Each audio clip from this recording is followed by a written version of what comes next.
Alright, hey guys, I wanted to give my overall review of WandaVision, so I'm just gonna get straight into it. To be honest with you, I feel that this was a decent attempt at a TV show for for the MCU because this is, I mean, it's taken very much like a slow-paced drama with the last few episodes just like piling up and big chaos and all the big stuff happened in the last few episodes and it has a good scale where it picks up. It goes from really a low, slow pace thing to something that's really fast and hyped. And I'm fine with that kind of, the way they've done that and all that.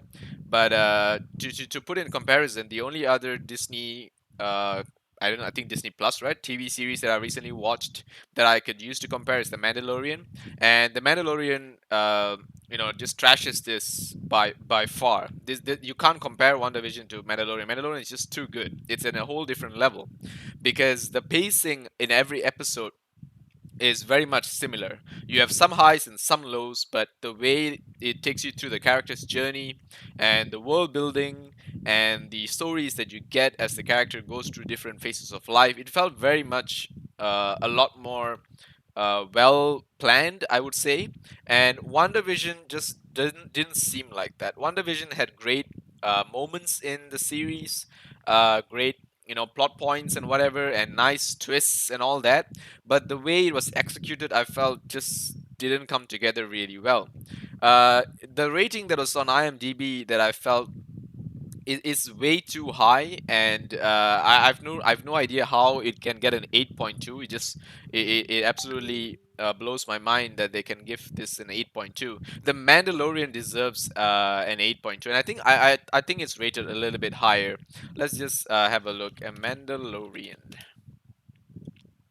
So the Mandalorian came out 2019 is actually when it started. Pretty good. So it is an 8.8, but if you ask me, the Mandalorian is probably an 8 out of 10. It's not that the greatest thing in the world to watch or what. But yeah, you can say 8.8, 8 to 9 is fine. Maybe I'm a little bit a harsh of a judge, so I give it an 8. Some people they feel that they liked it a little bit more, so they give it a 9. But an 8 and 9 is not a very big difference. It's a plus one, point of a difference. But to tell me that this is an 8, I think is far fetched. And I wouldn't even give this a 7. For me, WandaVision maybe is a 6. Or maybe even a 5 because it's a scale of 10, right? So I gotta be honest with you that for me this was an average TV series. It was nowhere near as great as so many other TV series out there, and even compared to the MCU films, it took like what 9 episodes to build up WandaVision. So there's like let's just go. Oh, sorry, not this one. Is it this one? No, that's not this one. Season 1. There we go. And then we have up to 9. 1, 2, 3, 4, 5, 6, 7, 8, 9. Yeah. So we have 9 episodes over one season. So you have about it, and the episodes incrementally increase in time as well. I've noticed some have like 35 to 40-minute variations, but it starts off at like I think 25 minutes, less than 30 minutes, and it goes to up to 40 plus minutes. So on average, let's just say that's half an hour per episode. I mean, I know it's a little bit more, but let's just say it's half an hour. So we have what, 9 of those? Yeah. So we have 9 of those. So that's like what, 1, 2, 3, 4, maybe 4.5. It's close to a 5 hour, like a 5 hour series overall.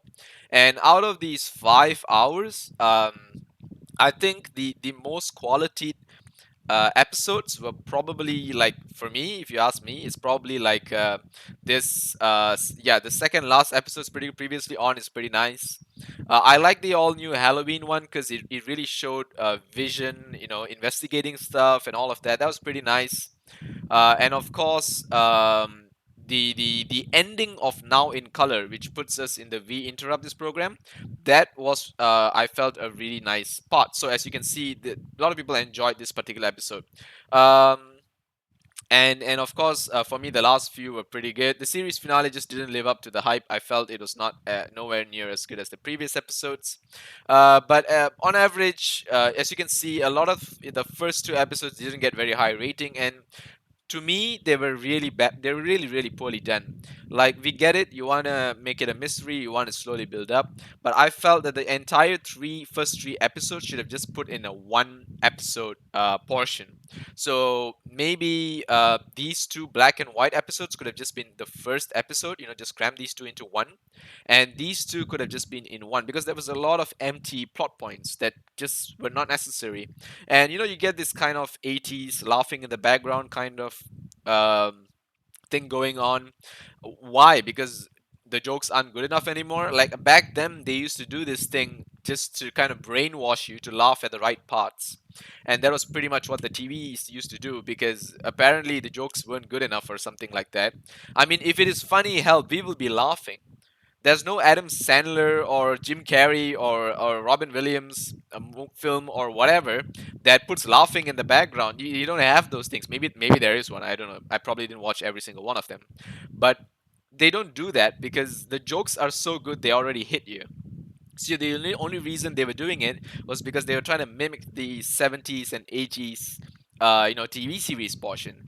So we get it. But this is not a comedy series. What you're putting out here is not a comedy series. This is like a mystery action drama, is what it actually is. So these two episodes, making it like that is the story, it was completely pointless. Like, it doesn't add up to the rest of the film, because Vision only realizes things are going wrong later on. The entire, Vision eating a chewing gum, messing up with his inner system was just stupidly weird, because he could just phase through anything. Why can't you phase through a chewing gum?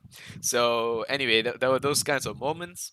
I really loved the what do you call this relationship between Wanda and Vision. I felt that was the better points of the entire series.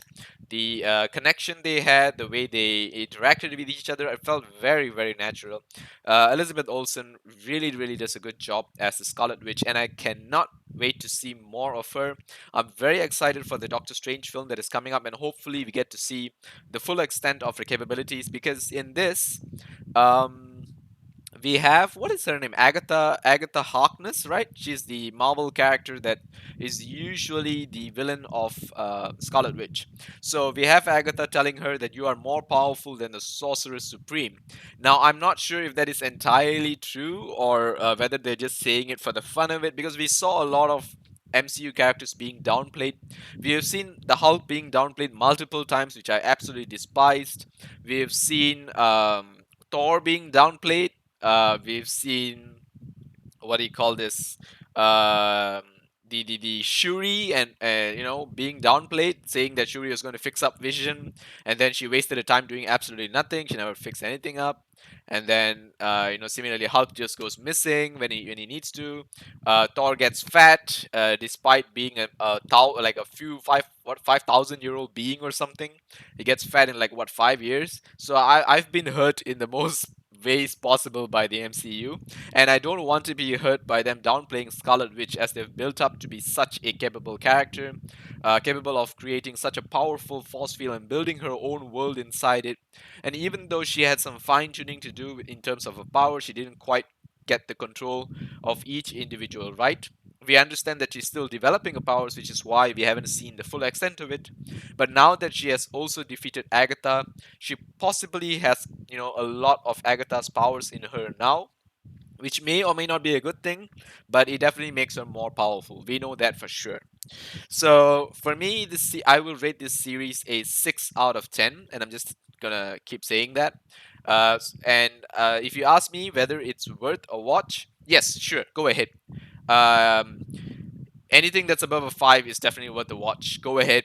That's the way I'm gonna put it. But if you ask me, there were very low points in this series that I really didn't like, and the finale just didn't build up to it.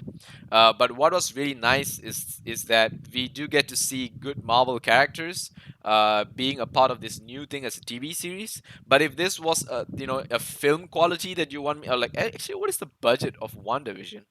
Like, now I'm curious. What was the budget of this thing? Because it really comes down to how much they had, the ability to spend. But nonetheless, I'm not going to judge it based on how how much they spent on it. It's not really my concern. I'm just going to judge it based on what I watched. Yeah, so it's between a 5 or 6. That's usually what I gotta put it as. Maybe a 5.5 is safe to say because it wasn't really my bread and butter. Like I was fine not watching the next episode because I wasn't really excited about it. I felt that like what's the most that they're gonna do out of it? Probably pull another character out, push another person in, and that's exactly what they did. And they had Monica Rambeau's plot coming in. I believe she's going to be Photon. She was Photon in the comics, and the way she gets her powers is really, I don't know if it's smart or stupid or what, but it was really weird and awkward for me. She just kind of, because she has gone back and forth between Wanda's walls, she suddenly activates her powers. It makes absolutely no sense. Because they're saying that, oh, it has been altering your cells at a molecular level. We don't know what's going to happen. Well, surprisingly, it's a good thing because now she's powerful. She has Photon's powers. So, yeah, everything is good. The stakes are not high at all. Nothing bad is ever going to happen. Because at the end of the day, literally the only ones that died are the soldiers who are cannon fodder, and that's it. There's no stakes in this series whatsoever for you to be afraid of, or like your babies could watch this and it'll be absolutely fine. So this is a show, I believe, that's maybe for like young teens audience or stuff like that. It's not something that can be enjoyed by more serious viewers. But yeah, maybe if it was crammed into 4 episodes with only the key plot points, it will be a little bit, like there's more things to actually see in one go. But other than that, it was kind of draggy, like as would any other TV series be. So I don't know. It just kind of escalates a little bit too much in the last 3 episodes, making you feel like you just wasted your time watching the earlier ones. And sometimes we get it. You need a build up, but this thing didn't really build up. Like it didn't really show Wanda learning her powers over time or anything like that. It didn't show Vision learning his powers or learning how to defeat his upcoming villain or anything like that. Wanda never learned how to beat Agatha Harkness. She just did it when she needed to. And that was pretty much what the series is. Things will just happen when they're supposed to happen. There's no reason to build a plot, there's no reason for a story. They can just write whatever the hell they want, and they just expect you to binge watch it, and they're going to keep stuffing stuff into you, and you're going to keep accepting it because apparently they think you're all idiots. And that's just what I feel about it. Anyway, I just want to get my rant out there because I was really hoping more from WandaVision, and it just didn't deliver for me. And I'm really worried for the upcoming TV series now. So yeah, what I really liked, of course, is the last 3 episodes. I felt that these three, by themselves, are the best part of the series. And of course, I think one of these, the way interrupt this program was really nice, really immersive. The way they switched to Monica Rambeau, the way they switched to what's her name, the one that comes out in Thor. I forgot her name. Uh, on the Maximov. No, not that one. Darcy. Yeah, Darcy.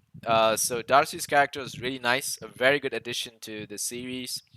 She brings in some much needed sarcasm and comedy as well, so that's pretty good. I also liked a few other supporting characters. What's this guy's name? I forgot his name. Jimmy. Yeah, Jimmy was a nice character as well. I really liked him. Basically, all the actors did a really good part. It's just that they got really crappy lines, and that's just the way things went. And some of these filler episodes just felt like complete fillers. It's like watching all the fillers in Naruto and wondering what the hell is the point of the rest of the series if you're just going to go with fillers. You might as well make 10 different series of 10 different characters and let people decide what they're going to watch. And guess what? Everyone's only going to want to watch the main ones. So I don't know. What are they trying to do with this? Are they testing the waters? Are they like putting out the bad ones and the good ones to see which ones people like? Us? That's what it feels like to me. This feels like an experiment, and you're all are part of it. They want to see the tone that you like, whether you all want to be a bit more slow, whether you all like just the build-up parts, whether you only like the action parts, and probably based on this experimentation, they'll be able to derive which is the best way to build the upcoming episodes, and they'll probably go with that idea. And I hope they do because Marvel is very, very quick to learn. They've produced some of the best films. They have created some of the best characters. They have some of the best acting casts in the world, and I really hope that they keep doing this part of the series. And of course, a few good points, but please leave these out, guys. These are not what we want to see. I get it. You had a great idea, and if these two were in a 1 hour episode, yeah, sure, maybe, why not, right? Because it was stretched out and made absolutely no sense.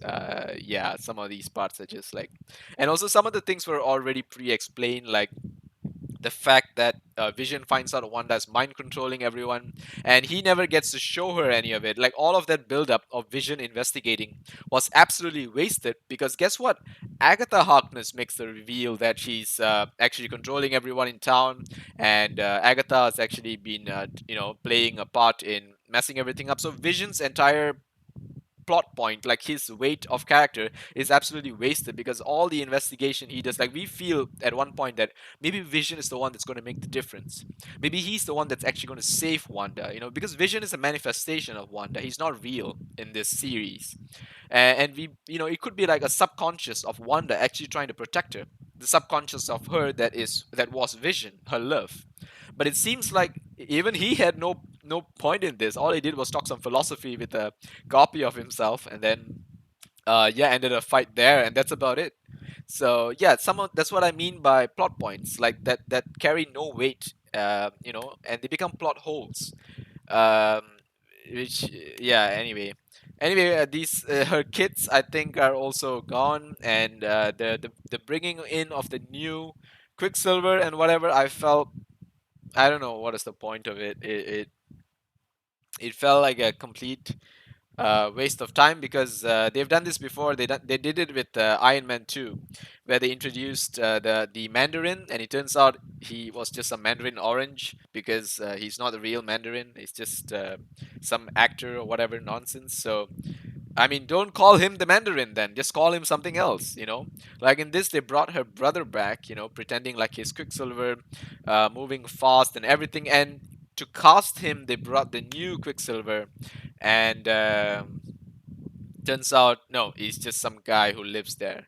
So looks like there's still no connection to the X-Men, because it's not Pietro, it's not the real Pietro, and I think that's just them having fun with the fact that they encompass the X-Men, but they don't want to join the universe. I think that's just a tease, but yeah, once again, uh, no reason to have that. There's absolutely no reason to have that. So yep, that's it. That's my review of WandaVision. I hope you guys enjoyed it. I liked it. As I said, some parts were great for me, some parts were just not good, and I'll be very blunt with it. I have no reason to hold back because I want to protect the likes on my channel or whatever. I don't care, honestly. I'm going to be as honest as I possibly can, and if you guys like it, go ahead. If you guys don't like it, whatever the hell, like it's up to you. End of the day, I'm not going to tell you what to enjoy or not to enjoy. I'm going to tell you what I enjoyed and didn't. And hey, I've used this before. If I have a bad burger, I'm just going to tell you I had a bad burger. If you like it, you like pineapples on your pizza, which I do, by the way, or you don't like pineapples on your pizza, I'm not going to tell you what to like or not. I'm just going to tell you what I liked. And this is the way I see it, but I have my points, and I know you have yours. So I just hope that they do the better parts of this series in the upcoming series because there was so much coming up, and I am excited for a few of them, but I'm more excited for the films because the way I see it, I'm worried about how they're going to drag out these episodes in the films, and as I said before, dragging out is fine, but if you build up a character or you drag up a plot point, you gotta have a reason for it. You gotta have a reason for building up a character that can get her powers. Basically by just damaging her body. Like that means anyone could have done that and got. You could have had like 100 photons if all the soldiers went back and forth, but she was the only one did, so she was lucky. And similarly, Vision's investigation was absolutely pointless because Agatha Harkness shows up and steals the show in the last fight. The brothers are useless, the children are just there. Everything else is a filler because everything is a manifestation of Wanda's powers, showing you that, end of the day, all we were watching was Wanda versus Agatha Harkness, and that is what this show was all about. You know, like all of the special forces, the shield, and all of that played no real part. You know, even Photon's role was small. She came in, she tried to make Wanda realize the good and the bad things. So in that sense, she was a kind of a moral support character. But other than that, she only fought against the military a little bit. She didn't play any part in the last fight as well. So it was all, kind of, yeah, that's just the way it is, kind of mismanaged. So yeah, that's it for me. Adios, guys.